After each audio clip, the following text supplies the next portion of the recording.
Pumanaw na ang veteranong abogado at kilalang host ng programang Ipaglaban Mo na si Attorney Jose Sison sa edad na 88. Kinumpirma ang kanyang pagpanaw ng anak niyang si Jopet Sison sa pamamagitan ng isang Facebook post nitong Huwebes, July 23, 2026. Ayon kay Jopet, mapayapang pumanaw ang kanilang ama noong umaga at tama na ng kanilang pamilya ang pagdadalamhati sa pagkawala ng isang taong naglaan ng buong buhay sa paglilingkod bilang abogado, mapagmahal na asawa, ama at lolo.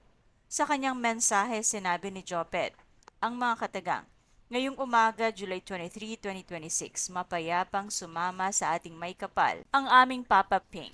Nagpapasalamat kami dahil nabuhay siya ng buong buo bilang isang abogado, asawa ni Josie, ama ng 6 na anak, at lolo ng 16 na apo.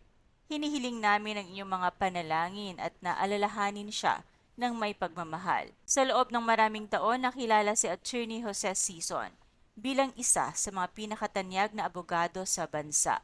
Bukod sa kanyang matagumpay na karera sa larangan ng batas, naging pamilyar din siya sa milyon-milyong Pilipino bilang host ng programang Ipaglaban Mo, kung saan tinalakay ang iba't ibang totoong kwento at usaping legal na nagbigay ng mahalagang kaalaman sa publiko tungkol sa kanilang mga karapatan. Samantala, inanunsyo rin ng pamilya ang detalye ng kanyang burol.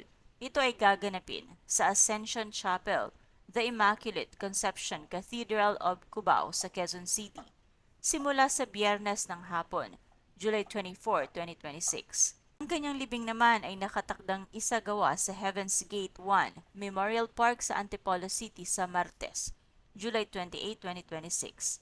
Ang eksaktong oras ng interment ay iaanunsyo pa ng pamilya. Sa pagpanaw ni Attorney Jose Sison, nagluluksa ang kanyang pamilya, mga kaibigan, kasamahan sa propesyon at ang maraming Pilipinong humanga sa kanyang naging ambag sa batas at sa telebisyon. Muli nakikiramay kami sa pamilya at mga mahal sa buhay ni Attorney Jose Sison.